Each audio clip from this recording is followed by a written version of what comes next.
Let's go.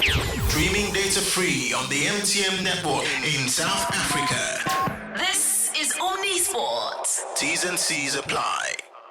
With regards to Oil-Classico, it's a really difficult one to, judge at the moment. I think both teams are not going to make the same mistakes they made in the past. Newcastle aren't going into this one playing really good football, so I think it'll be difficult to say it'll be, a Newcastle result, even though I think that's where my heart would go. I don't think City will concede as much as they have in recent fixtures, so at the moment, I'm calling it a very, very small goal margin, maybe a 1-0 to City. I do, however, think we do maybe have a goal in us. So if I'm thinking with my heart, I'm saying 2-0 to Newcastle. If I'm thinking with my head, it could be a ball draw 1-1. Let's see what happens. Those are the words of a Newcastle fan who joined the conversation by WhatsApping his voice note to 0788777716. You can do the very same because Oil-Classico has been turned. Newcastle play Man City this weekend. Man United will host Spurs, and we'll hear from more Spurs and new Man United fans in a little bit. The big match really, though, is the Oil-Classico. Newcastle will welcome Man City to St. James's Park. No Rodri and possibly no De Bruyne. Eddie Howe's men, who've won 3, drawn 1, and lost 1, will be underdogs. But, they're in the mix there, Kev. Newcastle, Eddie Howe's doing a decent job. He is. They've had positive results, but they've still been a bit disappointing in terms of performances. The 3-1 result at Fulham was not a big shock, but his team looks a bit deliberately undercooked in pre-season training, so to help reduce injuries. That's what Eddie Howe is trying to do, so to build them up through the season. I think Tonali should start for Newcastle. I think that'll give him a big push, and will Howe change his midfield by going to a 4-3-3. I mean, that would be hard against City. City are a team, if you want to stop Haaland, to employ a low block. And then the big thing is they don't have Rodri, so you've got to have a go, because Kovacic will come in, and he's not really a holding midfielder, because what he wants to do is carry the ball, and he likes to be a part of the action, whereas Rodri is happy to be in the Claude Makelele fashion, as they say in England, is you've got to see your own half of the ball at all times, and he's brilliant at that to make sure that he does the dirty things. He's a great professional fouler, so he breaks things up as well as gets the ball going. So without Rodri, it's a completely different team. Yeah, without a doubt. He doesn't really have he doesn't. Pep Guardiola does not have a proper immediate fix for to put in Rodri's place. So he's going to struggle there, I think. You know what he might do? He might take John Stones, because John Stones, if you remember, in their treble-winning season, played in that holding midfield role when Rodri had some injuries, and he was unbelievable. He actually played in that role in the Champions League final. So because they've got an £88 million left-back in Guardiola, who's actually a centre-back, you could put him in there, put Rico Lewis at left-back, and then put Kyle Walker at right-back. I mean, when you've got that kind of squad, no one feels sorry for you. Keep in mind, they spent £60 million on Matias Nunes, by the way, who's barely played. People have forgotten about him. So they've got some options, but without Rodri, Pepe said the best player in the world, it's not going to be the same. 0788777716.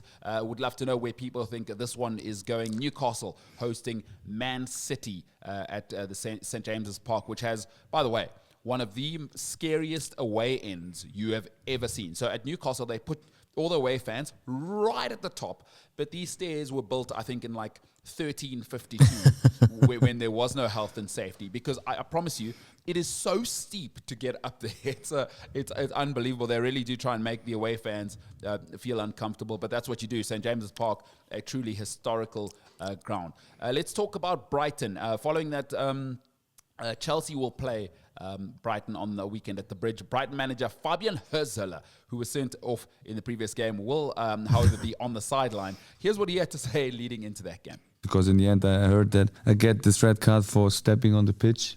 And I think if you give a red card for this, I think you have to ban a lot of coaches during the games, because it happens.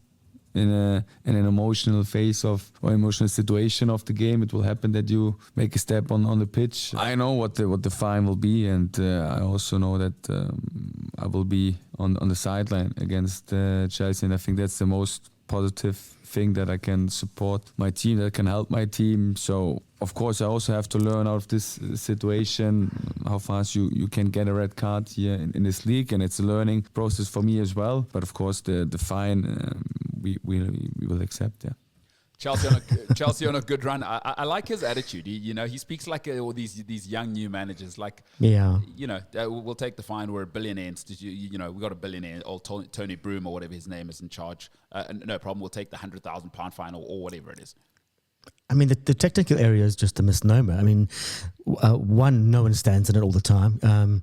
Mikel Arteta is always on the edge of it, and it's almost like he's scared of walking across in case there's an electric shock. But I mean, I think that Danny Welbeck will test Chelsea quite significantly. He's in a strong seam of form at the moment. Yeah, I'm worried. As a Chelsea fan, I am worried because those guys are playing seriously good football. And Hurzeler, I love these young new managers who play front foot football. It's why I don't get what Everton are doing. It's like, if you're going to be crap, at least play good football. I don't know why you've got Sean Dyche there. I mean, it's a bit of a snorefest, and he's a bit of a throwback. He's more of a championship manager, but that is what it is. Hurzeler taking his troops to Chelsea will be fun this weekend. All right, Liverpool.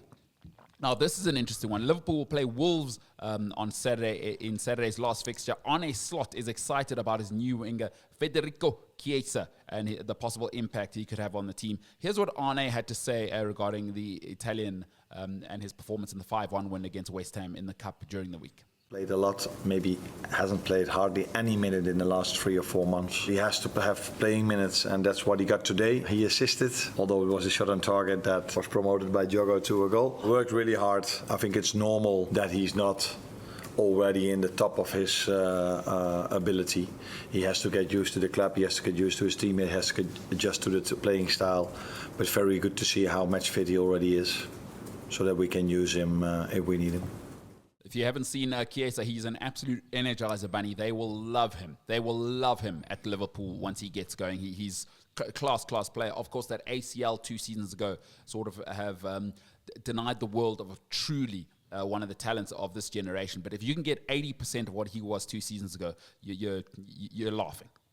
And we got him for a song as well. I think it was just over 11 million quid. He's a good-looking player. I loved his attempt at that sort of bicycle kick volley he pulled off that Jota managed to convert. But I don't know if he'll get a run against Wolves. He may just come off the bench. But I mean, Wolves are just in a world of pain at the moment. They've lost 3-2 to Brighton, 3-1 to Villa. They're at the bottom of the table. They've got the joint worst goal difference of -9. They've conceded 14 goals. They even make Everton look good.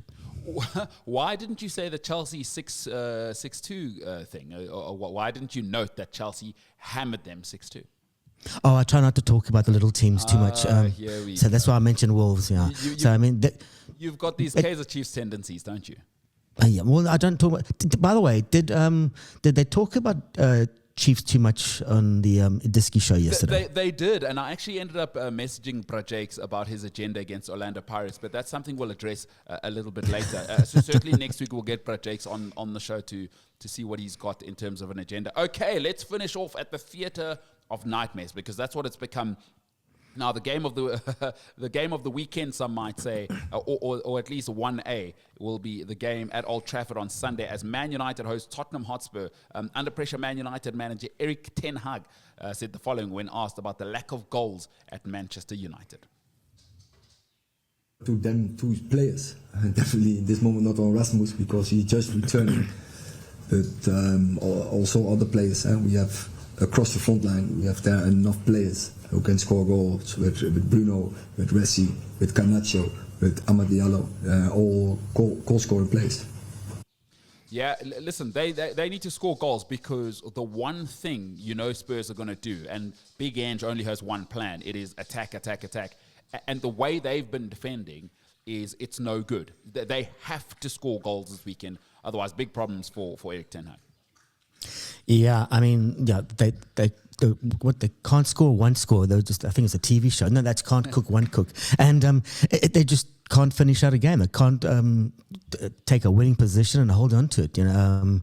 As the Guardian wrote today, said underachievers meet in Manchester. that's the headline of the week for And Big Ang just said, "Oh mate, that's just who we are. It's how we play," and that's probably why there was a table done about who are the dirtiest team, who are the guys who use the dark arts the most, and Spurs are right at the bottom of it, which is probably why Richarlison's not playing at the moment, because he's a serial diver. He's a dirty bastard. He is a proper dirty bastard, but he's one of those guys you want on your team, but you hate him if he's not one of yours. Man United welcome Spurs on Saturday.